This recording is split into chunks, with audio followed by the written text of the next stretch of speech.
नमस्कार बंधुगण आपण को पुणी एक अनुचिंता वीडियो को बहुत सारा स्वागत। आसतु आज अनुचिंताटी आरंभ करवा।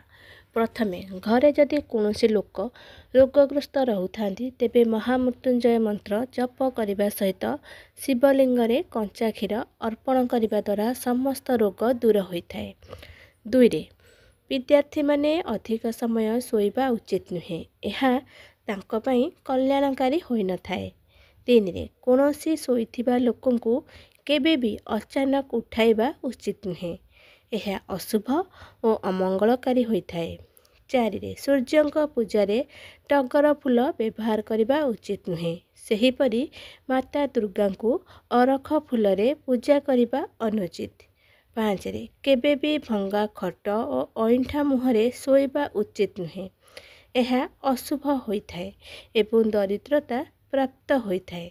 6 घरे मासकु थरुटिए मिश्रीयुक्त तैयारी करी समस्ते एका संगरे बसिकी खाइले माँ लक्ष्मी कृपा प्राप्त होइथाए। 7 घरे परिबा काटी सारिबा परे तुरंत परिबा चोपा बाहरे पकाई दियंतु, रखंतु नहीं, कारण यह द्वारा अशुभ समाचार मिलिथाए।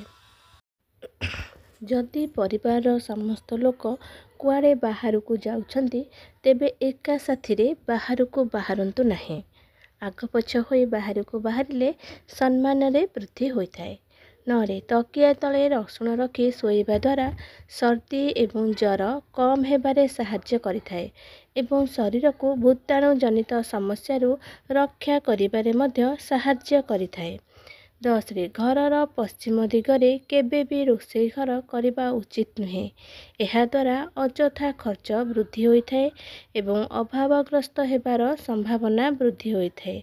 11 प्रतिदिन सकाळ और संध्यारे गृहरे शंखध्वनि बाजिबा द्वारा गृहर वातावरण शुद्ध हेबा सहित गृहर आखपाख वातावरण शुद्ध होइथाए एवं गृहरु अशुभता नष्ट होइथाए।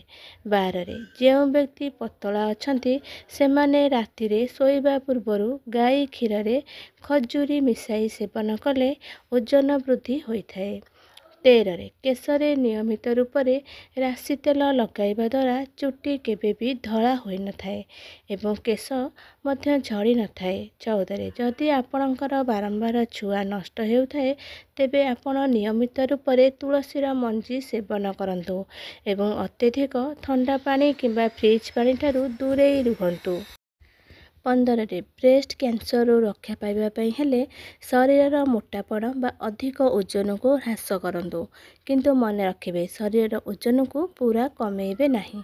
16 गर्भवती थिबा समय प्रतिदिन कमला खाइबा द्वारा छुआ गोरा होइथाए एवं ता सहित कमला रे विटामिन सी प्रचुर परिमाण रही थाए, जहाँकि शिशु को विकास करिबारे सहायता करिथाए। आपण मानक वीडियोटी किपरि लागिला आपण माने निश्चय कमेंट करि जणाइबे। पुणी देखा हेबा नेक्स्ट वीडियो। रहिली जय जगन्नाथ।